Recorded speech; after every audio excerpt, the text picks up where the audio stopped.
Hello everyone, Sons and Duck 2, welcome to another Modpack overview, this time on Extra Survival. A modpack that simply adds in a focus on B sort of mods, and certain things like Netherite, along with obviously adding in Optifine. So, we'll just cover the content first, then we'll get to some of the other mods added in the pack. So, for content, you've got certain things like horizontal glass panes, which allows you to use glass panes in a horizontal way, which I'm assuming it's not going to crash the game, and it will. That's good to know. I was not expecting that. I've not used the mod too much before, so unfortunately, oops. You got beacons for all, which I'm pretty sure is a mod that allows you to use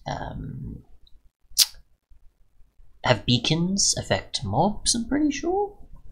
You've got Beekeeper, which adds in certain possibilities, I think, for villages, in terms of trades, or profession, as well as certain other models and aspects and things that I think you can maybe trade for. So, yeah. You've got double doors, which pretty much use two doors next to each other, and then it'll just sort of work instead of just being, oh, you right click one door and that's it. You right click and access both, I'm pretty sure. We've got Harvest mod for right click harvesting of crops. Horizontal glass panes, obviously, we've attempted.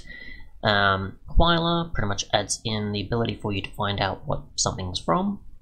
So, for example, with horizontal glass panes, I could place them down and then obviously find out they're from that or certain other modded blocks, for example. Just reload this world. JEO for recipes and shitting things in, the integration mod for adding in additional aspects as well, 2GEI. We've got rotten flesh leather mod, which obviously allows you to get rotten flesh by, get leather by smelting rotten flesh. Morpheus for sleeping, so you pretty much have however many players sleep and it'll work accordingly. We'll just get rid of that. You don't need it. Let's see what else there is properly though. Yeah, you've got while like so with showing mob health and blocks there. Let's see what else we've got. Besides horizontal glass panes and crashing the game, we've got Netherite Elytra, which obviously adds a Netherite version of the Elytra, like so. More durability, I think lava resistant, fire resistant, and so on. And you get a membrane as well for actually repairing, if I remember correctly. You've got productive bees, which adds in a ton of stuff related to bees, of course. So you've got different combs, you've got different materials. Let's see, what else is there? Different types of nests compared to just the original one. You've got obviously a ton of other blocks. You've got different honeycomb blocks, like so. So kind of similar, I guess, to forestry in terms of like how it expands upon bees, but except with obviously 115 vanilla bees, of course.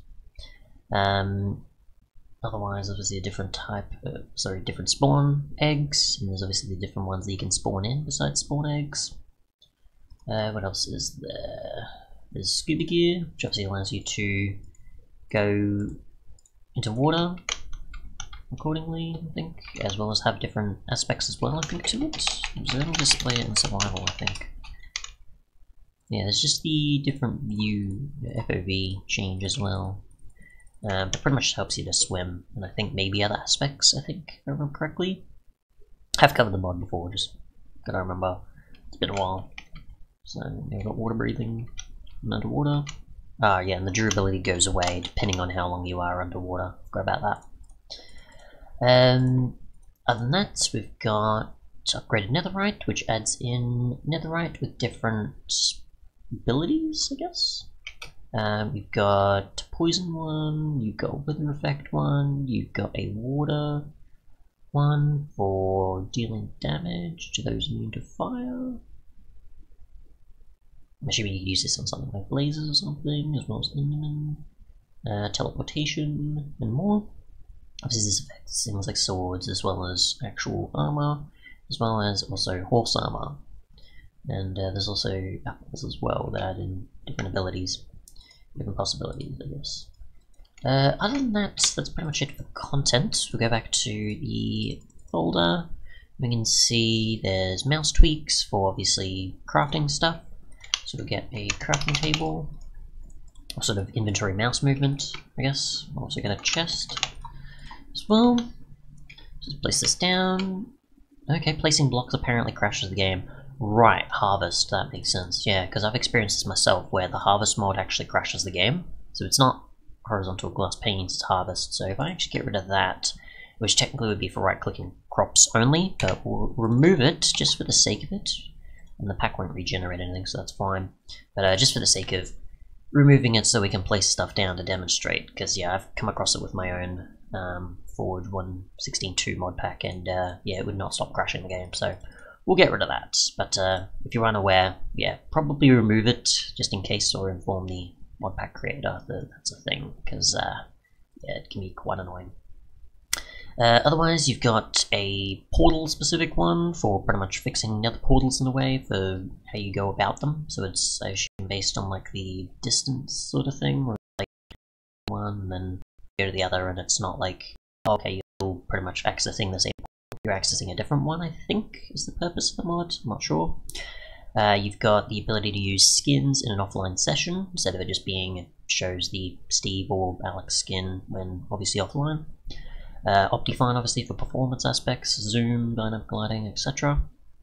As far as I know. You've got bees, you've got structures that add in certain stone structures, or certain... I think it is. Actually, no, it's the one that adds in different versions of existing vanilla ones, like a warped wood jungle temple, or certain other things, stuff like that. I haven't come across it that much myself, but yeah. So we'll go back in and let me know that it's not going to crash now due to having harvest. We'll see what else we can actually do. What else is there? We've got stronghold compass, obviously, for finding strongholds easier. Villager names, so presenting names of villagers. Whaler harvest ability for pretty much adding in the ability to tell what block is required, sorry, what tools required to mine blocks, or harvest other blocks, or use on blocks. And then you've got Zmod skills, which I think is just a skill mod, like maybe similar RPG elements, I think. So yeah, we've got mouse tweaks, which allows you to do that for the sake of crafting aspects, or we've got, I guess, this and so on. If we just do that, and you can shift and then put stuff in your inventory or out of your inventory and so on. So that's, oops, I've already got GI doing its thing. Going back, we get a bed. Let's see if it actually displays Morpheus at all. I don't think it will. Maybe. And if, with one player it's not that suitable, but for multiple players it's more so relevant. So, no, it's not going to display it, but if you have multiple players it will say, hey, you need this amount of players to skip the night, and so on. Other than that, that's pretty much everything. Do doors, I guess. I'll just do 2 of those, like so. Oops, didn't want to do that.